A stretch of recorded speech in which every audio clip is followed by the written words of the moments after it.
So then you have to admit or to accept that you're just not able to do anymore what other people can do. So you really have this, or at least I had these little voices in my head. Okay, why can I not do this? Other people can also do this. It's just for this week or this month that is that busy. So you're just ignoring a bit all the feelings in your body because you think, yeah, I should be able to do it. And when I really had to accept, okay, I'm off or I'm not able to, and I really need my rest, then you really have the feeling that you're failing in the current society or at your job or that you're not good enough.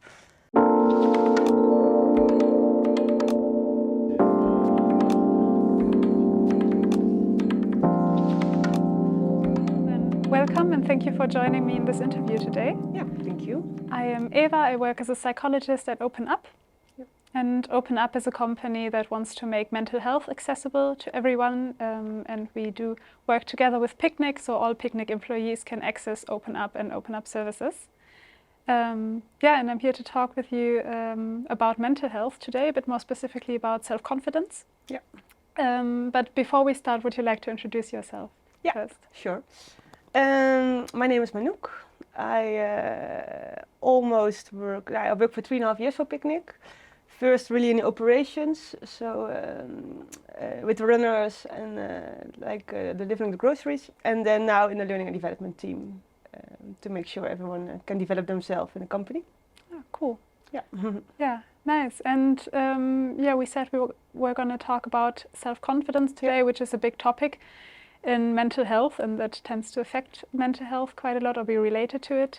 So how has self-confidence been a topic for you in your life? Yeah. How and when? Yeah, good question. I think maybe also first for me also what is self-confidence, and that's really a topic also what I noticed a bit last year, and I think for me self-confidence is really be able to be you with your talents but also with your struggles. Mm-hmm. And the reason why I found out that it was really a topic for me, because actually I always thought I was quite self-confident, but I was always really looking for appreciation from other people, or a bit also afraid of what other people thought of me. And I think being self-confident is also being okay with just being yourself. And how has it been a topic for me in my life? I think actually the funny part of self-confidence is that it just comes and goes sometimes. So you can have a week that you're very self-confident, and maybe the next week you are not. And there can also be tasks, I think, during a week that you have a presentation that your self-confidence is just gone, and another task or meeting that you think, oh, I can do this, or in your private life. Mm-hmm. So I think the self-confidence really has been a wave, I think, through your life, at least through my life. And where I really noticed that it was a topic is actually last year, as I've been through a burnout last year, and then I really noticed, okay, what is self-confidence and how does that relate to me actually? Yeah. So you said, I think it's a really nice thing to point out that it's self-confidence is about being you, but also including your struggles and your strength, and being, also dealing with that it fluctuates. Yeah. And you said earlier you actually thought of yourself as quite self-confident. Yeah. And then you feel now it's really related to having had a burnout. So can you explain me a bit more about how that played into burning out? Yeah. Well, I think when you talk about self-confidence, and therefore also for me it's important to explain that's also including your struggles, because sometimes I have the feeling that when we talk about self-confidence, it's always that you're really able to do everything. Like, oh yeah, I'm self-confident in my private life, I'm self-confident in my work. And I think being self-confident is really also about actually accepting indeed what you say, like accepting that not every day is perfect, or that sometimes it's also difficult to do certain things, something that you're doing new, or that you're not experienced in. And then it's also okay to be not that self-confident, and being okay that today maybe is a bit of an off day and tomorrow might be better. And how it relates to my burnout is actually what happens, or at least what happened for me last year, is that I really felt that my I really felt physically exhausted. So I was so tired, I couldn't work anymore. I really had the feeling I was a bit lost. So then you have to admit or to accept that you're just not able to do anymore what other people can do. So you really have this, or at least I had these little voices in my head. Okay, why can I not do this? Other people can also do this. It's just for this week or this month that is that busy. So you're just ignoring a bit all the feelings in your body because you think, yeah, I should be able to do it. And when I really had to accept, okay, I'm off, or I'm not able to, and I really need my rest, then you really have the feeling that you're failing in the current society or at your job, or that you're not good enough, and that other people have an opinion about it. So at that moment, my self-confidence was really low, because also you don't, from like a very high pace life with friends, sports, work, well, everything that's in there, you're just able to do nothing, and you really have to re-investigate actually your boundaries. So even sports or cooking can be difficult. So you really also lose confidence in your own body, actually. So that's really how it relates for me at that time to self-confidence. Yeah.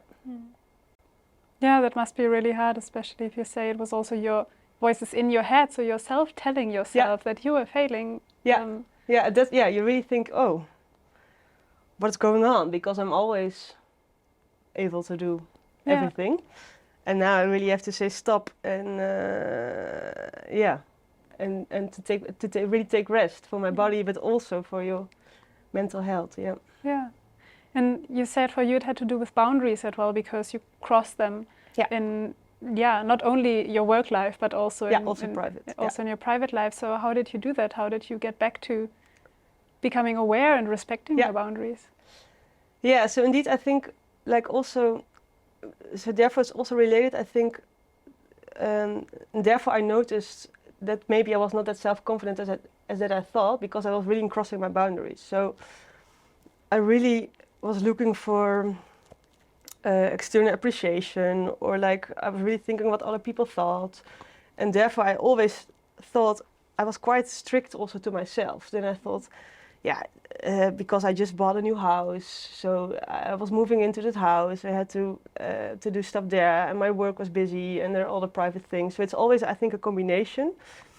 And with really taking the rest, I really noticed, okay, that also my energy level is different during different days. So sometimes you wake up and you have energy for 100 people, and sometimes you think, pooh, can this day be over? And I think that's what I really, during these weeks I was at home, that I was really able to check in with myself and really live in the day. Okay, I wake up, what can I do? Can I do sports? And then at a certain moment you also notice, okay, I really feel I do have energy again to work, for example. Or I do have energy to meet some friends, or to go a weekend away.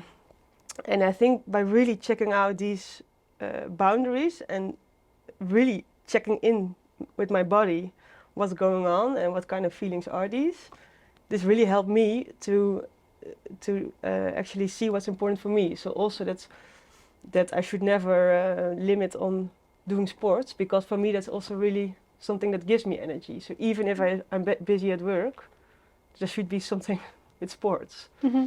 Even my private life, if that's very busy during the weekend, I should somewhere manage my sports, because that also gives me energy. So that's what I really, at least how I figured out what my boundaries are. Yeah, so to become aware and really respect them and prioritize where you, like your well-being and what you need. Yeah, and also I think that's maybe even the most important thing is communicating them. So also, because what I said before is that sometimes I thought, don't be that boring, go to that birthday party, it's fine. But my body said, actually, okay, maybe you need some hours of sleep. You need some hours of sleep. And now what I really do, and it really helps me also to to have my boundaries and to also to keep them and to make sure I don't cross them anymore, which sometimes of course still happens. It's not that it's like doing it and sometimes still thinking, okay, maybe that weekend was a bit too busy, but that's fine. But by really being aware of it, but also communicating it with the people in your surroundings. So it's sometimes saying, okay, I'm not sure if I can make it to your birthday party. I really check in that day because I have already quite a busy week. Then people also understand it better. And I always was really afraid of like reactions about, okay, don't be that boring, why can't you do that? But actually what I noticed is that people are actually very happy that you talk about it. Because then they feel part of the problem, they have the feeling that they can help you and they understand you better. So that really helps. For me, it helps me to discuss about it and to say, okay, sorry, I'm too tired, I cannot do it. Or, okay, surprise, I'm coming. But it also helps them to really understand, okay, how can I be a better friend, a better colleague, a better mother. So it's interesting what happens. And also they start sharing more about their own struggles. So that's also interesting, yeah.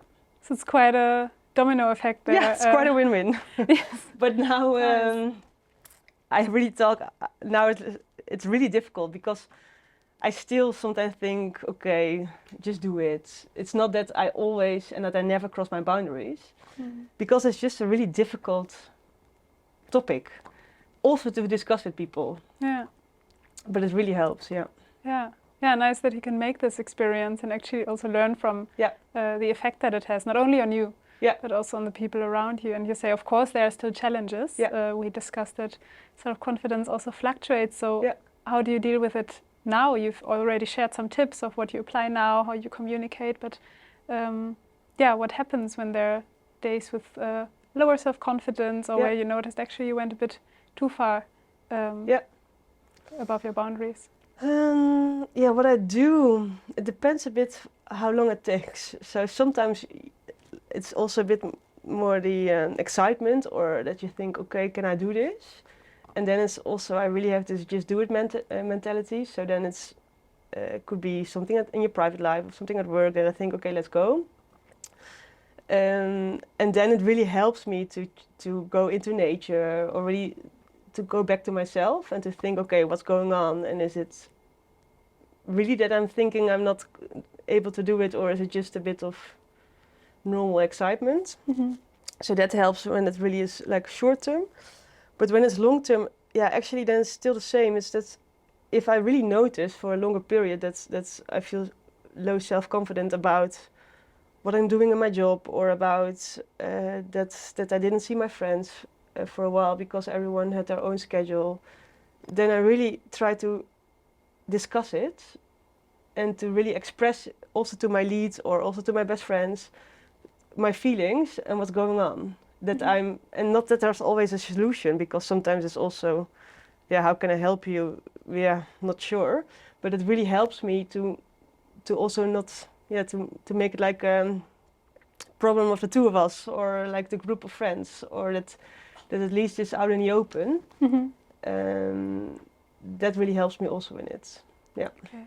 Nice. So communicating about it, but also actually taking time to become aware what is going on. Yeah. So take time for yourself. So also, for example, if I really had a busy week, and I think that's also really related to stress management. So how do you deal with that? If I really notice, okay, I'm tired. What can at Sunday I always look at my week for work, but also private, and what can I do and what do I need?